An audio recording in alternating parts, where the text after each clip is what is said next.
July 15th, 2026, and Kuwait is under ballistic missile fire right now. Not Bahrain, not Jordan, not the American military bases that have been the primary targets of the IRGC's retaliatory strike packages across the past week of this conflict.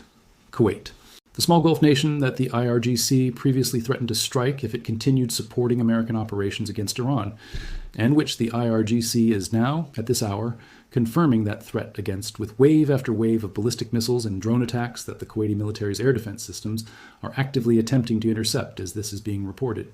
The Kuwaiti military has officially announced that its air defense systems are working to engage the incoming missiles and drones.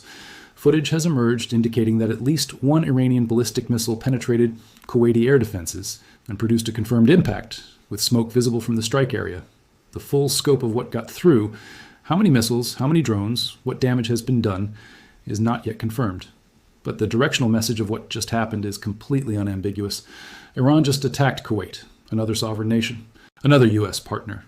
Another country added to the list of states absorbing Iranian ballistic missile strikes, while the American military simultaneously carries out the most intensive, sustained bombing campaign against Iranian territory in the modern era of precision warfare. And it gets worse, because at the same time, Kuwait is under attack. Newly released footage has emerged from the Iranian strikes on the American base in Jordan, footage that shows something the official accounts of the Jordanian engagement have not fully communicated until now. Multiple interceptors going up, ballistic missiles coming in, and then direct impacts. Multiple direct impacts on the base. Multiple Iranian ballistic missiles penetrating air defense coverage and striking the American military position in Jordan with a confirmed impact pattern that represents the most significant documented Iranian strike success against a named American military installation in this entire conflict. And simultaneously, the moment the coverage has been anticipating and dreading in equal measure, the United States military has begun striking Iranian power plants directly. 3 separate power generation facilities hit: the Asean power plant, the Qeshm power plant, producing confirmed partial power outage in Qeshm City, the Kish power plant, struck by U.S. projectiles. 3 power plants across the southern theater of Iran struck in a single operational cycle on July 14th, with blackouts confirmed and damage assessment teams described as unable to reach facilities still under active military operations. The energy grid that the Iranian government announced was already on the brink of national collapse following accumulated war damage has now been directly, specifically, deliberately targeted, not as collateral damage from proximity to military installations, as primary targets. The power plants are on the list now. And the list is getting longer, not shorter, with every successive night of operations. But let's back all the way up, because to understand the full strategic and operational picture of what is happening on July 15th, 2026, you need to understand the sequence that brought this conflict to the exact threshold it crossed in the last 24 hours, and why the events of this single operational cycle represent not an escalation of degree, but a transformation of kind across multiple simultaneous dimensions. The prior week of this conflict established a pattern that was devastating in its own right, but operated within a recognizable framework. American airstrikes against Iranian military infrastructure, coastal radar systems, missile storage facilities, drone production sites, naval installations, fast boat fleets, IRGC airports, communications towers, railway bridges, petrochemical plants. The framework was maritime security enforcement. Degrade Iran's ability to threaten commercial shipping in the Strait of Hormuz by systematically eliminating the military capabilities the IRGC was using to execute that threat. More than 300 confirmed targets across 7 consecutive nights of operations. 3 strike packages, each broader and more comprehensive than the last. 80 targets on night 1, 90 on night 2, 140 on night 3. That framework still exists in the official language of the American campaign. CENTCOM's most recent operational statement described the overnight strikes as targeting Iranian coastal defense systems, missiles, and drone sites to degrade Iran's ability to attack commercial shipping. The maritime security enforcement rationale remains the stated justification for American military operations against Iran. But the power plants are not coastal defense systems. The power plants are not missile storage facilities or drone launch infrastructure. The power plants are the energy generation backbone of Iranian society, the facilities that provide electricity to Iranian hospitals, Iranian water systems, Iranian communications networks, Iranian military command and control, and the daily functioning of every Iranian city. Striking them directly in a confirmed coordinated sequence across 3 separate facilities in a single operational cycle means the American targeting calculus has crossed a line that the maritime security enforcement framework does not fully explain. This is infrastructure warfare now. Alongside the military campaign, on top of the naval blockade, combined with the severed rail corridor and the destroyed petrochemical supply chain. The United States military is not just attacking the IRGC's weapons. It is attacking the physical infrastructure of the Iranian state itself. Its ability to generate power, move goods, export oil, receive resupply, and sustain the basic functioning of the society that the regime governs. Understanding why that decision was made requires understanding the operational context in which it was made. And the operational context is the Jordan footage. The footage from the American base in Jordan that emerged in the last 24 hours is the most operationally significant visual evidence released in this conflict since it began. Multiple Iranian ballistic missiles tracked approaching the base. Multiple interceptors launched in response. And then, the interceptors miss, more than one. The missiles come through. Direct impact on the base. Another incoming missile. Another interceptor. Another miss. Multiple direct hits confirmed in the footage sequence. An American military position in Jordan absorbing multiple confirmed Iranian ballistic missile impacts in a single attack cycle. This is not the operational picture that the standard summaries of this conflict have been conveying. The narrative of comprehensive Iranian ballistic missile interception, the consistent refutation of Iranian claims of successful strikes by the operational reality of Patriot and THAAD systems performing at high effectiveness, does not fully account for what the Jordan footage shows. Some missiles are getting through. Not most. Not enough to produce the strategic disruption the IRGC is seeking, but some. And when some ballistic missiles are impacting American military positions in Jordan, the cost-benefit calculation that was previously allowing the American campaign to escalate steadily with confirmed kinetic effect on Iranian targets while absorbing Iranian retaliatory fires at manageable cost has changed. The power plant strikes are, in part, the American military's response to that calculation change. If Iranian ballistic missiles are producing confirmed impacts on American military positions, the operational logic of continuing to degrade Iranian military capability while allowing the power infrastructure that sustains Iranian military command and control, missile targeting computers, and communications coordination to remain intact becomes harder to sustain. Striking the power grid is striking the operational backbone of the Iranian military's ability to coordinate, target, and fire the missiles that are getting through. It is converting the infrastructure war from a strategic tool into a direct operational necessity. Now let's address Kuwait specifically, because the geographic expansion of Iranian ballistic missile operations to include Kuwait represents the most significant escalation of the conflict's regional footprint since Jordan was drawn in. Kuwait shares a border with Iraq and sits at the northern end of the Persian Gulf, approximately 300 kilometers from the Iranian coast. It hosts American military forces and infrastructure that the IRGC has previously threatened to target if Kuwait continued supporting or facilitating American military operations against Iran. The IRGC followed through on that threat during the overnight operation. Wave after wave of ballistic missiles and drones directed at Kuwaiti territory. Kuwaiti air defense systems engaging the incoming fire. At least one confirmed impact producing visible smoke from the strike area. Kuwait is not a combatant in this war in the formal legal sense. It is a U.S. partner nation whose territory the IRGC has chosen to strike, because it assessed that Kuwait's support for American operations, whether in the form of basing, logistics, airspace access, or political alignment, made it a legitimate target for retaliation. That assessment, executed through ballistic missile strikes on Kuwaiti territory, transforms Kuwait from a supporting actor at the periphery of the conflict into a nation at war, whether or not it chose to be. The implications of Kuwait absorbing Iranian ballistic missile strikes are not limited to Kuwait. Every Gulf Arab state, Bahrain, which has been under Iranian attack repeatedly throughout this conflict, Jordan, which the Jordan footage has now confirmed absorbed multiple direct hits, the UAE, whose national tankers were struck by Iranian cruise missiles overnight with 1 civilian killed and 8 wounded, Saudi Arabia, which is trading fire with the Houthis over airport strikes, is now calculating its own position in a conflict whose geographic footprint has expanded to include virtually every country in the broader Middle East, in some form of active Iranian attack. This is the regional architecture the IRGC is trying to construct, not because it can win the bilateral military exchange with the United States, which it demonstrably cannot, but because expanding the geographic scope of the conflict creates a political and diplomatic complexity premium that Washington must pay even from a position of overwhelming bilateral military superiority.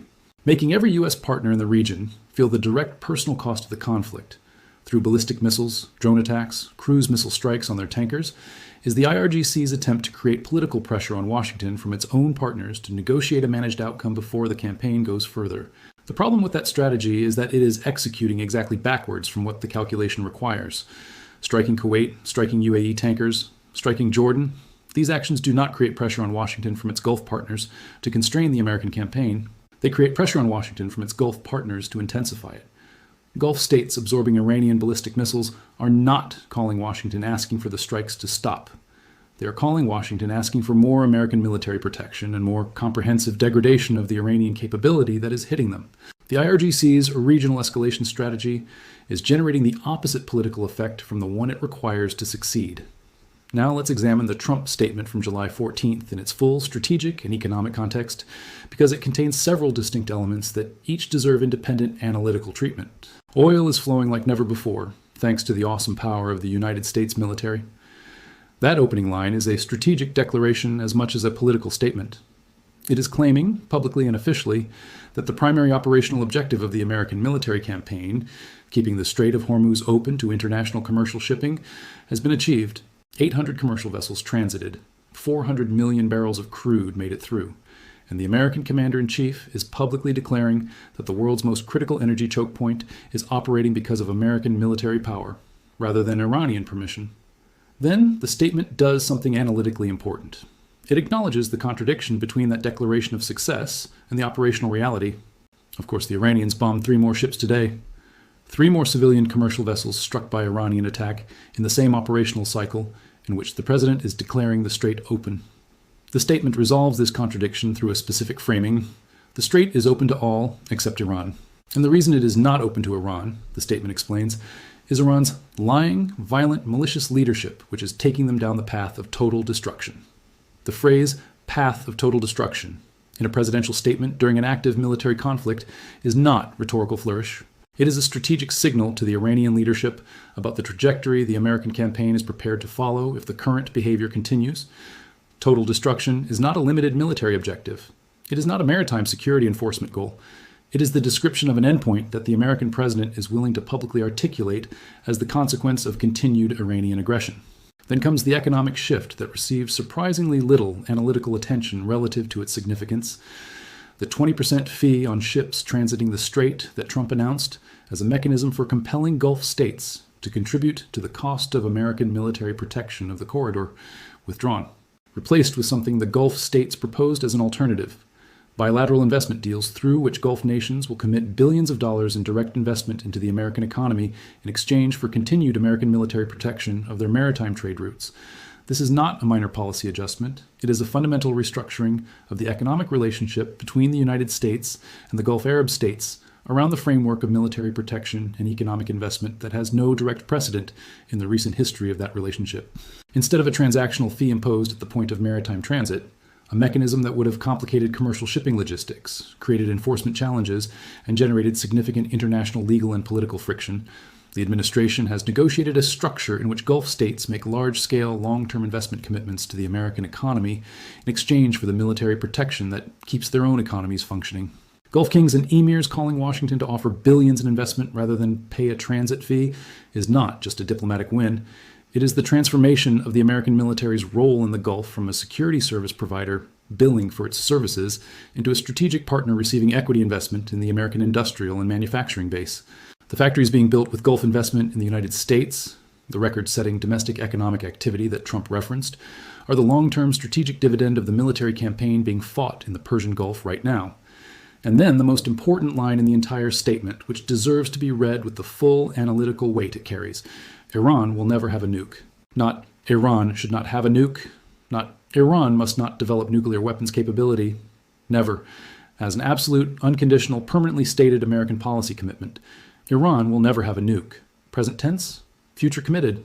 No conditionality, no diplomatic qualification, no if Iran takes certain steps or under the right verification framework. Never. Full stop. That statement, in the context of the publicly announced strike on Pickaxe Mountain's deep underground centrifuge complex near Natanz, is the declaration of a permanent American commitment to preventing Iranian nuclear weapons capability through whatever means are necessary, including the direct destruction of the physical infrastructure of the Iranian nuclear program. Iran will never have a nuke, and we are going to take out Pickaxe Mountain are not 2 separate statements. They are the same statement expressed through 2 different communication channels, one diplomatic and public, one operational and kinetic. Now let's go into the power plant targeting and the technical detail it requires, because understanding what the power plants do and what their destruction means for the IRGC's remaining military operational capacity is essential to understanding why this targeting decision was made and what it changes. Iran's national electricity grid is not a distributed, resilient, redundant system with multiple independent generation nodes capable of sustaining regional operations even as individual components fail. It is a centralized system with key generation facilities whose failure produces cascading outage effects across the regions they serve. Qeshm Island, where the Qeshm power plant was struck producing confirmed partial power outages in Qeshm City, is an island in the Strait of Hormuz. Its power generation infrastructure serves not just civilian users, but the military installations, radar sites, and naval facilities that the IRGC maintains in the Strait area. A power plant serving a military installation in the Strait of Hormuz is not just civilian infrastructure. It is dual-use infrastructure in the most literal operational sense. It powers both the civilian population and the military apparatus that the IRGC has built to control the maritime environment around it. The Kish Island power plant strike follows the same dual-use logic.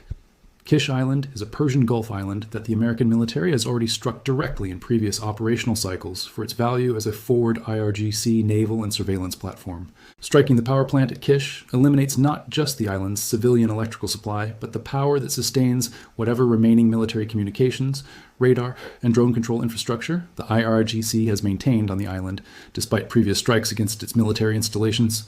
The Asean power plant adds a third node to the confirmed power infrastructure targeting, extending the deliberate degradation of Iranian electrical generation capacity beyond the immediate Strait theater into the broader southern provincial system that serves the full range of IRGC military and civilian infrastructure across the region. The Iranian government had already announced rolling blackouts across the country before these strikes. The accumulated damage of previous operations on the power grid had pushed it to the brink of national collapse without the direct targeting of power generation facilities. With confirmed direct strikes on at least 3 power plants now layered on top of that existing grid crisis, the electrical generation capacity available to sustain the IRGC's military command and control, missile launch operations, radar systems, and communications infrastructure has been reduced below whatever operational minimum was previously sustaining those systems. Ballistic missile launch operations require powered pre-launch sequencing. The targeting computers that generate the flight path solutions for Iranian ballistic missiles require continuous, stable electrical power to operate effectively.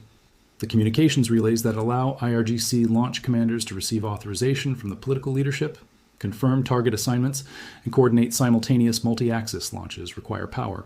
When the power plants serving those systems are struck and destroyed, the operational timeline for executing a coordinated ballistic missile strike extends, the coordination capability between semi-autonomous launch components degrades, and the vulnerability of the launch vehicles, which must remain stationary at the launch site during the extended pre-launch sequence required when primary power is unavailable, to American counter-battery and ISR targeting increases. The power plant strikes are not just strategic pressure on the Iranian population, they are tactical attacks on the operational coherence of the IRGC's retaliatory capability.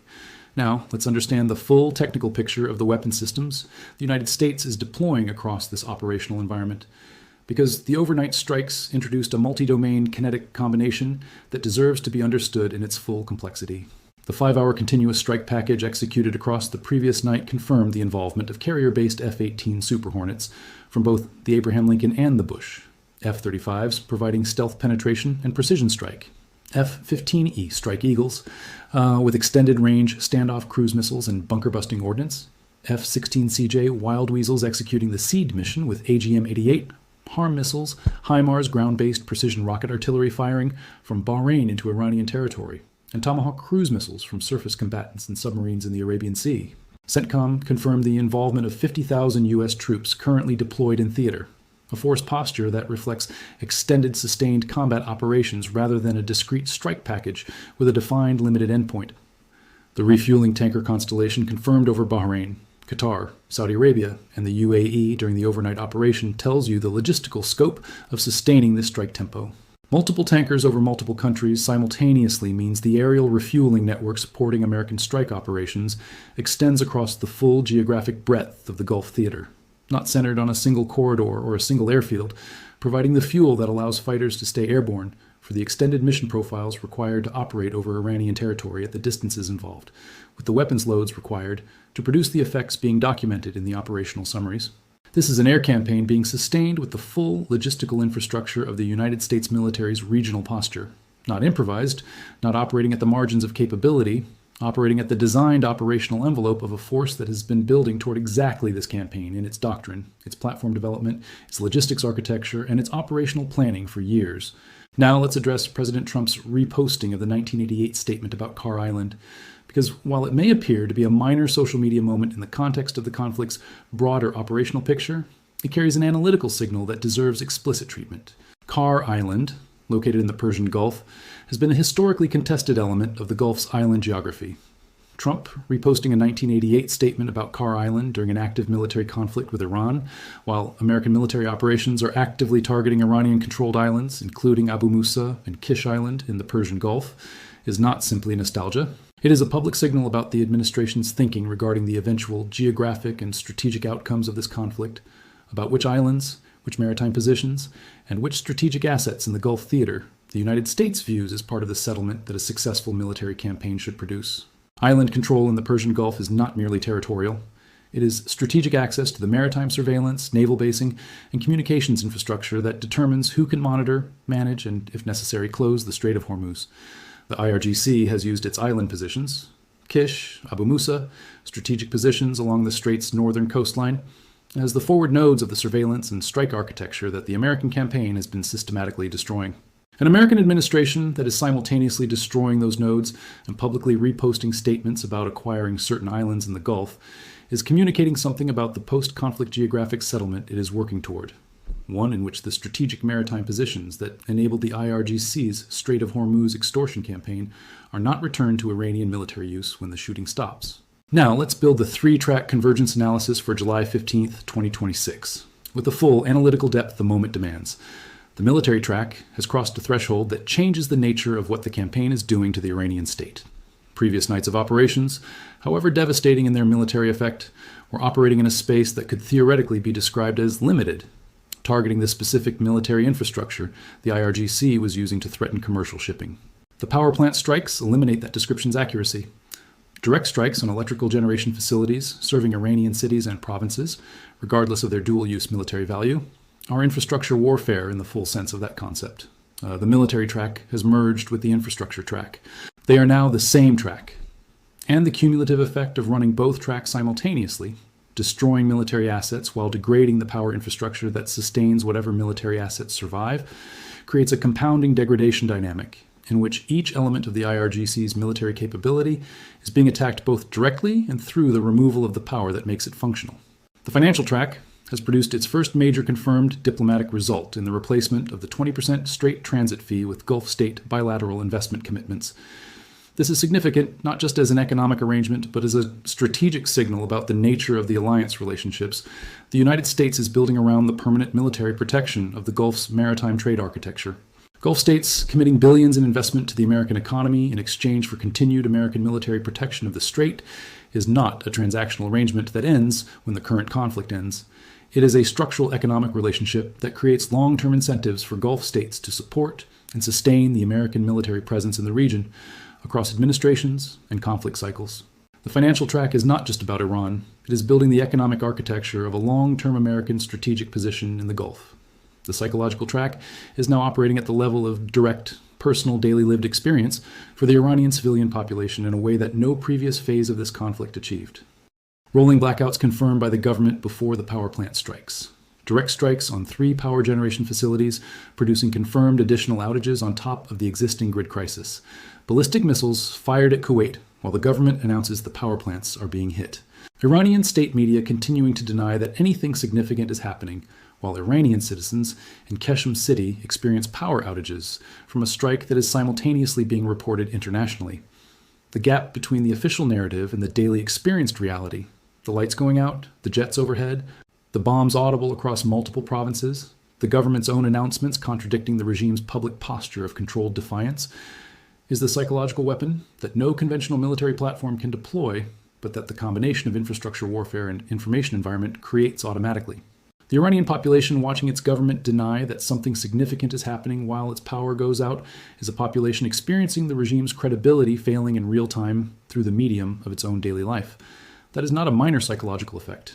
It is the accumulated weight of every blackout, every sonic boom over Tehran, Every ship hit in the strait, every night of bombs falling across 6 provinces simultaneously, being processed by 90 million people who did not choose the conflict their government's military has generated and who are paying its costs in lost electricity, in economic disruption, in the persistent sound of fighter jets breaking the sound barrier above their capital. Now, let's go inside the Iranian command structure with the analytical honesty that the Jordan footage demands. The footage showing multiple Iranian ballistic missiles penetrating American air defense at the Jordanian base, multiple interceptors missing, multiple direct impacts confirmed, is the most operationally significant Iranian military achievement of this conflict. And it creates a specific analytical problem. How is it that an IRGC ballistic missile force that has been expending its inventory against hardened targets, protected by active layered air defense at overall high interception rates, is simultaneously producing confirmed multiple impacts on an American military position? The answer likely involves a combination of factors. Salvo density, launching enough missiles in a short enough time window that even a highly effective air defense system faces an engagement capacity challenge. Trajectory variation, mixing ballistic trajectories that present different intercept geometries to defending systems, forcing the defense to manage multiple, simultaneous engagement geometries that no single system is optimized for simultaneously. And potentially the degradation of the early warning infrastructure at the specific base in Jordan that previous Iranian strikes may have partially affected, reducing the available response time for the interceptor crews. But whatever the technical explanation, the operational implication is clear. The IRGC's ballistic missile capability has demonstrated, in documented footage, the ability to produce confirmed impacts on American military positions in Jordan. That is not a capability to be analytically dismissed or minimized. It is a confirmed operational fact that American commanders are incorporating into the planning for subsequent operations, and that the power plant targeting decision almost certainly reflects in part. A missile force that can penetrate air defense and produce confirmed hits on American military positions gains a portion of its effectiveness from the command, control, and power infrastructure that sustains its launch operations. Degrade that infrastructure. Take out the power plants that sustain the targeting computers, the communications relays, and the coordination systems that enable the IRGC to execute the coordinated, trajectory-varied salvo density launches that are getting through air defense, and you degrade the ballistic missile capability through the infrastructure layer, rather than through direct attrition of the missile inventory. The power plant strikes are not independent of the Jordan footage. They are the American military's operational response to what the Jordan footage confirmed. Here is the honest strategic assessment as of July 15th, 2026, with the clarity that the current moment demands, and without the framing of either official optimism or theatrical defiance. The United States military campaign against the Islamic Republic of Iran has expanded from a maritime security enforcement operation into a comprehensive military and infrastructure warfare campaign that is simultaneously degrading every dimension of Iranian state capability across the military, economic, and social domains. Power plants struck, ports blockaded, rail corridors severed, petrochemical supply chains destroyed, 300 plus military targets eliminated. Communications infrastructure collapsed across multiple provinces, and the most sensitive nuclear facility in the Islamic Republic publicly announced as the next kinetic target of an American military that has demonstrated, across 7 consecutive nights of operations, the operational capability and political willingness to execute any strike it identifies as necessary without meaningful Iranian ability to prevent, degrade, or contest it. Iran's response: Kuwait under ballistic missile attack, Jordan absorbing confirmed direct hits, UAE tankers struck with civilian casualties, 3 more ships hit in the strait. Is the response of a military institution burning through its finite weapons inventory against targets it cannot consistently penetrate, hitting civilian shipping. It was already in the process of losing the capacity to threaten systematically and expanding the geographic scope of its attacks in ways that are generating the opposite political effects from what the strategy requires. Kuwait absorbing Iranian missiles is not a sign of Iranian strength. It is a sign of institutional desperation, the IRGC activating every remaining threat vector available to it simultaneously, not because any individual vector is producing strategic effect, but because the combination of all of them together is the only remaining mechanism the institution has for asserting relevance in a conflict where its military capability is being systematically eliminated. Iran will never have a nuke. Those 5 words, stated publicly by the American president during an active military campaign that has already struck the Bushehr nuclear facility with Tomahawk cruise missiles and publicly announced the imminent targeting of Pickaxe Mountain's deep underground centrifuge complex, are not a policy statement about diplomatic outcomes. They are a commitment about physical reality, about what the American military is prepared to do to ensure that the centrifuges beneath Pickaxe Mountain never produce the enriched uranium that would make those 5 words untrue. The power plants are burning in Qeshm and Kish. Kuwait is under ballistic missile attack, Jordan absorbed direct hits from Iranian ballistic missiles in footage that the world has now seen. The ships in the strait keep getting hit even as the strait's official status is open.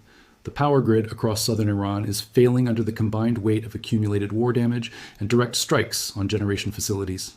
The rail corridor to China is severed. The ports are blockaded. 50,000 American troops are deployed. Both carriers are within strike range.